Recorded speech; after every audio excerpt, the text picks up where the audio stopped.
안녕하세요. 주필성 투자연구소 소장 주필승입니다. 연일 거침없이 상승하는 코스피입니다. 예, 오늘 3,950 정도 갔었습니다. 예, 4,000포인트가 얼마 남지 않았습니다. 예, 엊그저까지만 해도 2,500, 3,000 이랬는데 거의 4,000포인트를 넘어가는 그런 모습이 나올 수도 있습니다. 과거에 저희 코로나의 급락 이후에 금리를 제로로 만들면서 엄청난 동학개미가 나오면서 올라갔었는데 지금은 반대입니다. 예, 물론 개인들도 있겠지만 개인들보다는 외국인이 엄청난 자금이 유입되면서 종합지수를 올리고 있는 이때랑은 좀 성격이 조금 다를 수가 있어요. 하지만 형태는 좀 비슷합니다. 1차 상승을 하고 조정 이후에 대상승을 하는 이런 모습이 나왔거든요. 마찬가지입니다. 밑꼬리 달고 상승 후에 조정을 받고 재차 상승하는 모습이 보였습니다. 그래서 그 이후에는 어떻게 됐느냐? 이렇게 약 6개월 이상의 올랐다 떨어졌다 이런 행보를 하고 나서 이후에 좀 떨어지는 이런 모습을 보였는데 지금은 그때하고 틀린 게 이때는 이제 금리를 인상하던 시기였어요. 그러다 보니까 금리가 빠르게 올라가면서 급락하는 모습을 보였고 지금은 이제 이때 금리 인하를 했었거든요. 지금 금리 인하를 하겠다라고 얘기 나오기 때문에 이때 사이클하고는 좀 더 틀린 그런 상황입니다. 시장의 유동성이 엄청나게 올랐음에도 불구하고 증가될 수 있는 이런 시점인 거예요. 거기다가 QT 1분기 내년 1분기 예상했는데 연말에 할 가능성이 높다라고 얼마 전에 뉴스에 나왔는데 그렇게 된다라고 하면 유럽 미국, 일본, 우리나라까지 엄청나게 자금이 풀리는 이런 상황이 되고 있습니다. 전 세계가 유동성 파티가 일어나고 있는 그런 시점이라는 겁니다. 근데 아직 시작도 안 했다는 거예요. 그게 더 무섭습니다. 엄청나게 풀린 자금이 유럽계 자금이 엄청나게 우리나라로 하긴 몇 년 동안 우리나라가 상당히 좀 저평가되어 있던 거는 사실입니다. 그래서 그런지는 잘 모르겠지만 엄청난 외국인 자본이 들어오면서 지수를 올려놓고 있습니다. 외국인 입장에서는 중소형주를 사질 않아요. 중소형주를 사지 않고 우리나라의 대표적인 대형주 위주로 주식을 삽니다. 그러다 보니까 지수가 많이 올랐어요. 오늘 잘 보시면 거래소의 대형주 위주로 주식이 올라갔다는 것을 알 수 있습니다. 2차 전지에서도 오늘 많이 올랐지만 삼성 SDI, 포스코 피처엠, LG 에너지 솔루션 이렇게 보면 다 대형주 그 거래소에 있는 2차 전지 이렇게 올라갔고요. 또 원전주 올라갔잖아요. 원전주도 마찬가지입니다. 현대건설 오늘 급등이 나왔죠. 이렇게 지난번 시간에 제가 한번 현대건설에도 말씀을 한번 드렸는데 오늘 장대 양봉이 나오면서 이렇게 급등이 나오는 이런 모습이 나오고 있어요. 물론 기관들이 많이 샀긴 했는데 최근에 외국인 기관은 주로 대형주 위주로 많이 삽니다. 그러다 보니까 중소형주들이 상대적으로 약해요. 거기에 코스닥 주식은 더 약합니다. 거기에 바이오는 더 약합니다. 자금이 2차 전지, 반도체 이쪽으로 가고 있어요. 그리고 원전 돌아가고 있는데 이러다 보니까 완전히 매기가 쏠리다 보니까 다른 쪽 섹터들이 좀 약하게 되는 이유가 없습니다. 알테오젠이 떨어질 만한 이유가 1도 없어요. 그럼에도 불구하고 떨어지는 거는 이쪽으로 자금이 몰렸기 때문에 상대적으로 소외되는 거다. 이렇게밖에 볼 수가 없습니다. 그러면 이런 현상이 언제까지 일어날 거냐? 요게 이제 관건인데 지금 추세로 보면 과거에 그 대형주가 특히 주도주가 5일선 따라가잖아요. 올라갈 때 딱 그 모양이 나오고 있거든요. 이렇게 조정받고 또 5일선 따라가고 상당히 좀 가파르게 올라가는 그런 모습이 나와서 뭔가 음봉이 크게 박히는 이런 것들 나오지 않으면 이런 모습은 당분간 꾸준히 이어질 수도 있습니다. 다만 심리적 저항성이 4,000포인트가 다음 주는 시작될 것 같은데 안착을 할 수 있을지 없을지는 좀 더 지켜봐야 하겠습니다. 아무튼 외국인의 매수가 생각보다 엄청나게 유입되고 있다. 이렇게 보실 수 있고요. 외국인은 오늘 5,800억, 코스닥은 좀 매도가 나왔고 선물 시장에서 오늘 장중에 1조 2천억까지 폭발적인 매수를 했습니다. 그러다 보니까 기관들은 차익 거래를 하니까 여기에 금융투자가 1조 거의 한 4천억 정도의 선물 매도 포지션을 취했죠. 그러다 보니까 프로그램 매수로 1조 원의 매수가 유입된 거예요. 그래서 기관들이 오늘 1조 4천억을 매수했던 이유는 바로 선물 매도에 따른 프로그램 매수가 유입이 됐기 때문에 올라간 겁니다. 그래서 오늘 보시면 2차전지 그 밖에 뭐 아까 현대건설도 마찬가지지만 반도체도 마찬가지지만 역시 다 프로그램과 관련돼서 이렇게 산 거고요. 하이닉스, 삼성전자 합치면 약 6천억의 기관 매수가 오늘 유입이 됐습니다. 그래서 많은 섹터들의 대형주들이 프로그램에 의해서 기관 매수가 유입이 됐다. 이렇게 볼 수 있습니다. 요거는 거의 차익 거래로 움직이기 때문에 거의 기계적으로 움직이는 거예요. 아무런 이유가 없습니다. 그냥 수급적으로 움직이는 겁니다. 반면에 개인은 약 2조 원의 매도가 나왔습니다. 코스피에만 2조 원의 매도가 나왔어요. 역시 삼성전자, 하이닉스 매도가 나왔습니다. 하이닉스 얼마까지 올라갈지는 알 수가 없는 이런 상황이고요. 다음 주는 금리 인하, 금리 인하가 예정되어 있습니다. 수요일이니까 우리나라 시각으로는 목요일 새벽 금리 인하가 뭐 거의 확실시되고 있어서 금리 인하 지난번에도 금리 인하를 하고 나서 이 바이오 섹터들이 본격적으로 올랐거든요. 이번에도 금리 인하가 발표되고 나서 바이오 섹터가 움직일 수 있을지 이 점을 주목해 보실 필요가 있습니다. 철저하게 소외되고 있는데 어떻게 보면 약간 프로그램에 의한 기계적인 매매 때문에 좀 약세를 보이고 있다. 아무런 이유가 없습니다. 악재가 있는 것도 아니고 특별히 빠질 만한 이유도 없음에도 불구하고 수급이 한쪽으로 완전히 쏠려버렸어요. 2차전지가 그동안의 울분을 토해내면서 급등이 나오고 있습니다. 아직까지 뭐 상승이라고 얘기하는 사람들은 별로 없고요. 일단은 반등의 개념이다. 그리고 최근에 에코프로가 급등한 배경은 외국인 쇼커버가 있었죠. 환매수가 크게 들어오면서 좀 많이 급등을 했습니다. 국민연금에서도 국내 주식 투자 비중을 재검토하겠다라는 얘기가 나왔는데 이거는 제가 계속해서 말씀을 드렸던 그런 것 중에 하나입니다. 왜 이렇게 올라가지고 재검토하는지 바닥에 있을 때 저희가 2,500에 오래 있었잖아요. 요럴 때 좀 많이 좀 비중을 늘렸으면 지금 엄청나게 큰 수익이 났을 텐데 지금 뭐 4,000포인트까지 올라오니까 이제 비중을 늘리겠다라고 얘기를 하고 있는데 얘기를 좀 들어보면 일단 뭐 10년 후부터 이제 지적을 한 거죠. 야당에서 기금을 헐어서 급여를 지급해야 되기 때문에 국내 주식을 팔 수밖에 없는 상황이 된다라고 해서 좀 우려를 얘기했었는데 김 이사장이 상황이 달라졌어요. 기존의 그 보험 요율이 9에서 13%로 늘어났고 대체율도 40에서 43%로 늘어났기 때문에 소진 시점이 2071년으로 늦어졌다. 그만큼 다시 국내 주식 비중을 검토할 필요가 있다. 이렇게 얘기하고 있습니다. 7월 말 기준으로 해서 국내 주식이 15.3%, 해외 주식은 35.8%입니다. 올해 수익률이 국내 주식이 엄청나게 높았죠. 삼성전자, 하이닉스만 많이 갖고 있었어도 훨씬 큰 수익이 났을 텐데 이건 외국인이 그냥 최대 수혜를 보고 있고 아까 보셨죠? 개인들은 엄청나게 매도를 하고 있어요. 아무튼 뭐 국민연금까지 들어온다. 국내 주식에 들어오겠다.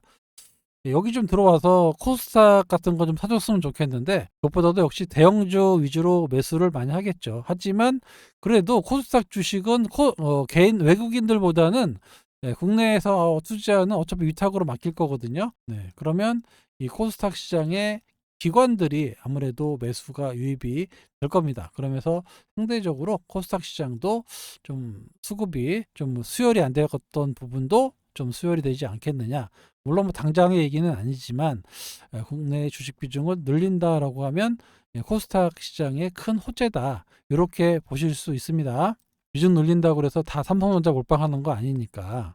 골고루 들어올 거예요. 요거는 상당히 개인 투자자 입장에서는 긍정적이다. 외국인들은 우리나라 주식 잘 모르니까 그냥 프로그램으로 대형주 위주로 사지만 연기금이 들어온다라고 하면 국내 기관이 위탁해서 하기 때문에 유망 종목들 중소형주 코스닥 이 종목까지 편입을 하게 됩니다. 이거는 나중에 좀 지나봐야 알겠지만 상당히 호재로 작용할 수 있습니다. 알테오젠 정말 답답한 시장하고 좀 반대로 가는 갖고 계셨던 분들 참 괴로우실 겁니다. 저도 괴로워요. 이게 여기서 이러고 있을 상황이 아님에도 불구하고 이유 없는 두들겨 맞음이 있어 가지고 약세를 보이고 있는데 뭔가 좀 변화를 나타낼 수 있을지 진짜 다음 주에 바이오가 움직일 수 있을지 좀 시장 참여자들뿐만 아니라 외국인들 역시 좀 많이 올랐다라는 거는 동참하고 있어요. 언제 차익 실현을 할지는 아직은 아니다라고 보고는 있는 것 같은데 아무튼 좀 많이 올라가 있다라는 거는 공감하고 있습니다. 그러다 보면 낙수 효과로 상대적으로 못 올라간 섹터 또 금리 인하에 따른 수혜를 받을 수 있는 섹터가 바로 바이오 업종이기 때문에 다음 주를 기점으로 해서 뭔가 변화가 나타날 수 있을지 요거를 주목해 보시기 바랍니다. 많은 얘기가 나와요. 키트루다와 관련된 얘기도 나오고 마일스톤도 더 받을 수 있다. 뭐 이렇게 해서 계속 좋은 얘기가 나옴에도 지금 시장에 전혀 반영을 하고 있지 않습니다. 결국에는 거래소 가야 돼요. 코스닥에 있을 이유가 전혀 없습니다. 코스닥에 있으니까 이 취급받고 있는 거예요. 만약에 알테오젠이 거래소로 갔으면 이런 모습이 나올 수가 없습니다. 그래서 12월 8일 임시주총이 거의 확정될 것 같은데 이거에 따른 한 달 전이라 그러면 11월 8일 정도에서는 공시를 하겠죠. 아무튼 거래소 이전은 기정사실이 되어 가고 있고요.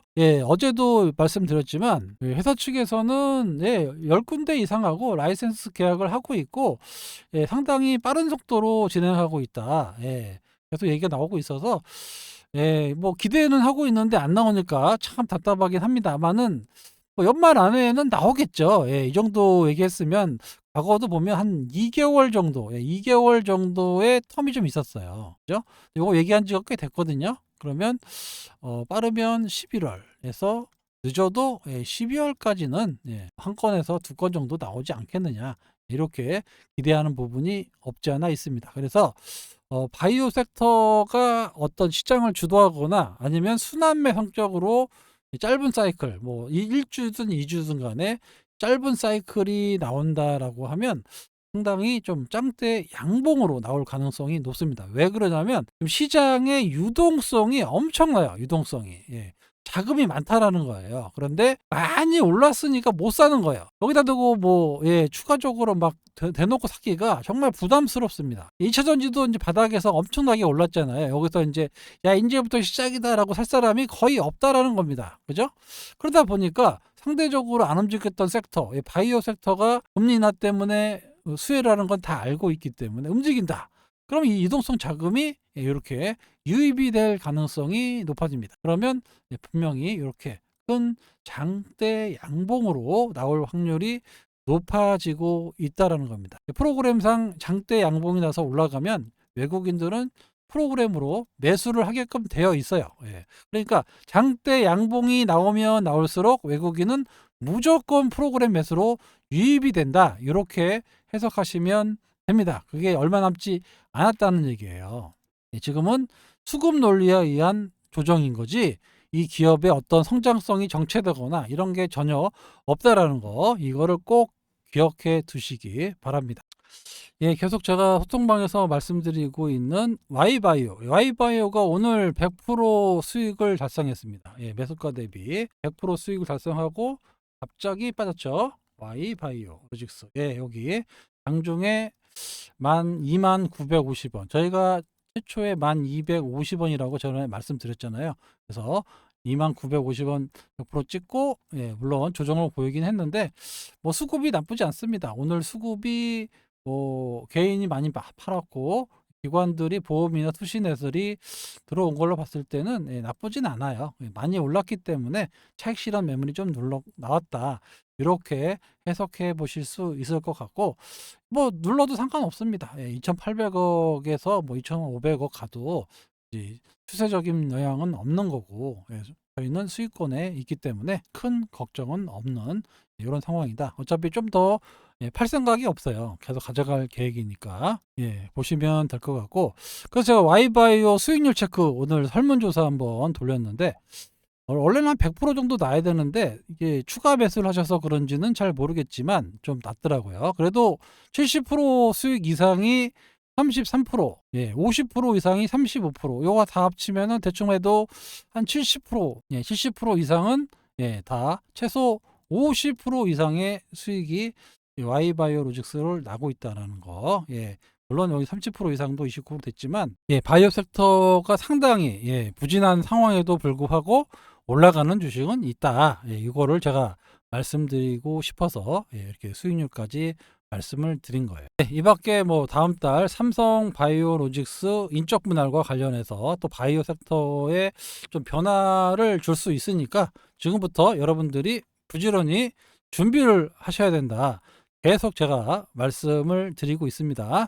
소통방에서도 예, 관련 종목들을 매수해서 가지고 있고요. 계속해서 업데이트를 해드리고 있습니다. 예, 다시 말씀드리지만 찬바람 불면 바이오가 오릅니다. 요거는 매년 그래 왔어요. 예, 찬바람이 세게 불면 불수록 바이오 섹터는 올라가게 되어 있는데 여기에 또 금리 인하 사이클이 또 10월, 12월 연결되어 있습니다. 거기에 QT 정지까지 엄청난 시장의 유동성이 여러분을 기다리고 있다라는 거. 지금 수익 안 났다고 실망하실 필요가 전혀 없다라고 다시 한번 말씀을 드릴게요. 2차 전지 좀 올라야죠. 2차 전지 때문에 고통받는 사람이 얼마나 많습니까? 예, 저는 슈팅 크게 나와서 예, 외국인 쇼커버 나와서 올라가는 거 아주 좋다고 봅니다.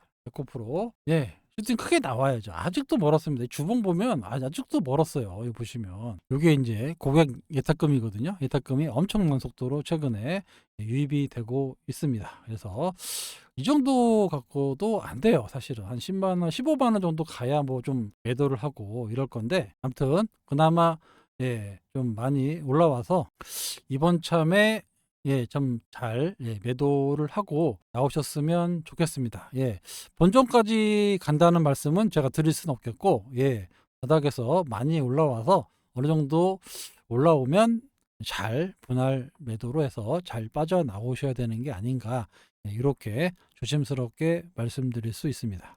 예, 다음 주에 2차 전지 예, 실적 발표가 있죠. 예, 포스코 피처엠을 시작으로 해서 SDI, LNF 예, 그 실적이 그렇게 썩 좋지는 않을 것 같아요. EM은 좀 좋다고 얘기를 하는 것 같고 예, 에코프로도 잘 모르겠고 요건 이제 다음 게 있는데 요거에 따라서 좀 조정을 받을지 지금 시장의 유동성이 워낙 세기 때문에 나쁘게 나오는 거 다 알고 있고요. 그래서 조금 조정받고 예, 다시 올라갈 수도 있을 것 같은데 아무튼 실적 발표 이후에 어떻게 될지 2차 전지 섹터도 좀 주목해 보실 필요가 있습니다. 예, 다음 주가 또 많아요. 일정이 예, 정상회담의 그 슈퍼 위크가 있는데 일단은 뭐 예, 트럼프하고 일본 총리 뭐 배제하고 이재명 대통령과 그 트럼프 정상회담이 29일 수요일 날 있습니다. 또 시진핑하고도 트럼프가 만나요. 그리고 캐나다 총리 만나서 잠수함, 예, 잠수함 도입이 이게 엄청나게 크거든요. 이것도 조선 업종의 어떤 수혜가 받을지 이것도 집중을 봐야 되고 예,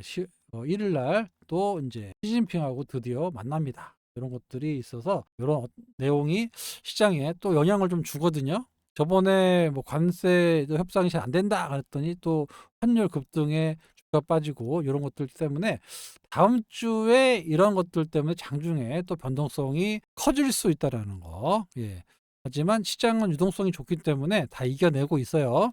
예, 이런 것들을 좀 예, 주의해 보실 필요가 있습니다. 예, 알테오젠 뭐 어려운 예, 좀 시기를 지나고 있는데 예, 요거는 뭐 시간이 문제지 예, 그렇게 예, 걱정하실 주식은 아니다라는 결론부터 말씀을 드리고요. 다음 주 금리 인하 이후에도 어떤 변화가 나타날지 좀 지켜봐야 하겠습니다. 왜냐하면 시장의 고객 예탁금이 80조 원이 되고 오늘도 2조 팔았어요. 그 돈 어디로 가겠습니까? 상대적으로 새롭게 움직이는 섹터.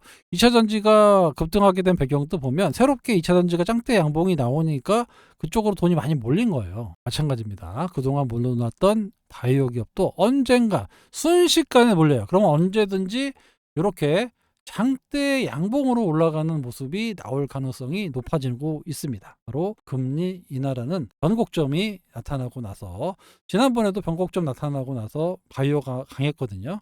이번에도 바이오 섹터들의 약진이 있을지 다음 주에는 좀 기대해 보도록 하겠습니다. 아시겠죠? 주말 잘 보내시고요. 저는 월요일에 인사드리도록 하겠습니다. 지금까지 주필승이었습니다. 감사합니다.